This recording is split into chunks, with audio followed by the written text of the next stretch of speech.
Hey folks, welcome back to the Holy Comforter Episcopal Church YouTube Bible study. You may notice that the scenery behind me is different. I have changed the orientation of my desk. It's been a big day here at Holy Comforter.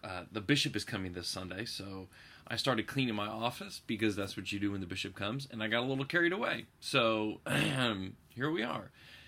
Anyway, thanks for joining us. We are going to be looking at the gospel lesson for this Sunday, the fourth Sunday of Easter, which is always known as Good Shepherd Sunday. That every year we hear Jesus talking about being the Good Shepherd, hence Good Shepherd Sunday.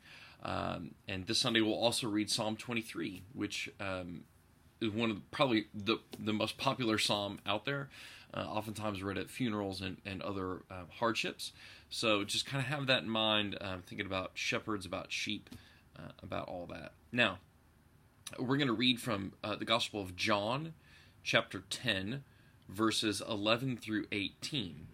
And it's important, this is set in the context of the healing of the man born blind, which is sort of funny because that's actually what this painting is right here over my shoulder.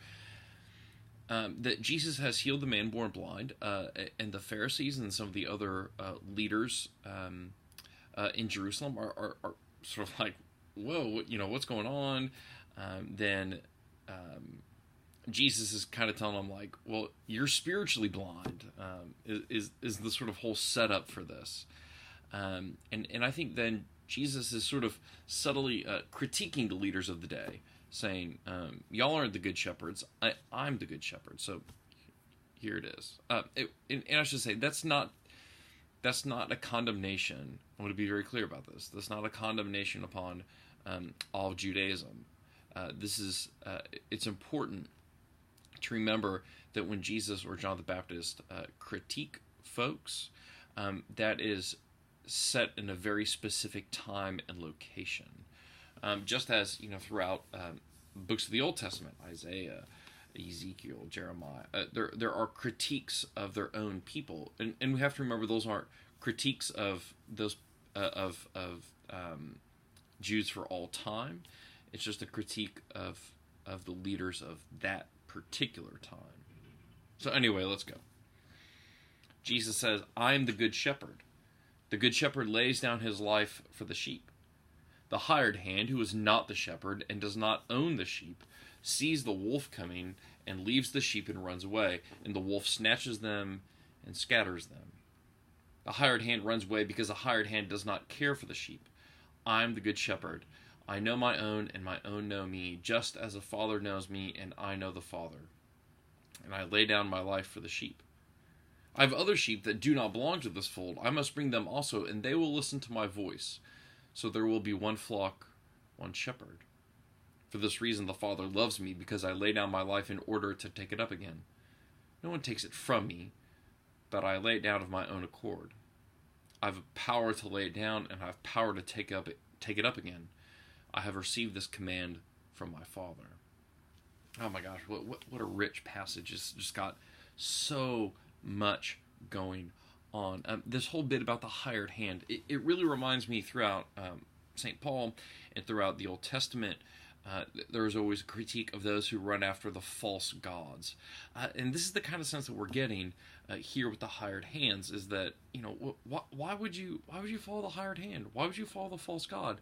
At the end of the day, those things don't care for you as the good shepherd cares for you. Oh my gosh, he sees the wolf coming.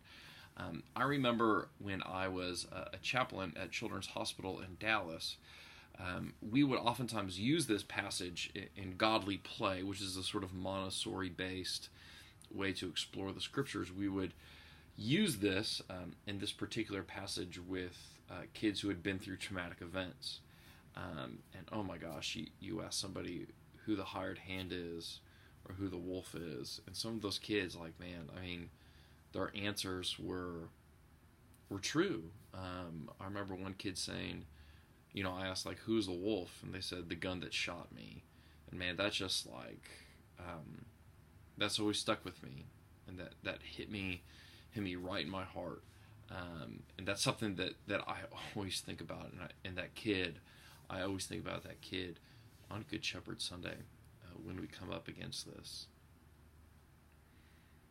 Um, okay, well, moving on a little bit, we see this whole sense of Jesus laying down his life to take it up again. No one takes it from me. I lay it down of my own accord. I mean, the connotations with the crucifixion, the resurrection, are just obvious here, right? I lay it down of my own accord. No one take it from me. The Good Shepherd lays down his life. I mean, Jesus is speaking of himself here, laying down his life for something greater. And like I said, the final thing is that I have sheep that do not belong to this fold. Here's part of the early Christian understanding that following Jesus is not just for one nation or for one people. It is for all nations and for all people. I think that's what Jesus is getting at. These people belong to my flock. Great. But there are more people, there are more sheep out there that are being called into this flock. This is also a message, I think, for the church as well. So much of our church talk, so much of our church work, is all just internal. It's all just about what we're doing for ourselves. Sorry, the phone was just ringing. There's a whole lot of talk about, I don't know, it's all internal. It's all just navel-gazing. I think that part of this passage is calling us to think outside of ourselves. Who are the other sheep that are out there in our communities that are being called into this flock? And if we are to be like the Good Shepherd for them, how do we call them in? And you know what? Maybe we have to go out and find them. Ooh, even scarier idea. But anyway, those are some of my thoughts about Good Shepherd Sunday and the Gospel of John. Like I said, we're all very excited here for Bishop Jeff Fisher's visit, and baptisms, confirmations, receptions, reaffirmations is going to be fabulous. Church service might be kind of long, so I'm asking people to bring a snack. Just kind of tide yourself over. But it will be glorious, as it always is. And I ask that you remember those folks in your prayers who are committing themselves to Christ in this place. I'd love to hear from you. Send me an email, jimmy@holycomforterspring.org, or leave a comment. Many blessings to all of you, and may the Good Shepherd always carry you through this life.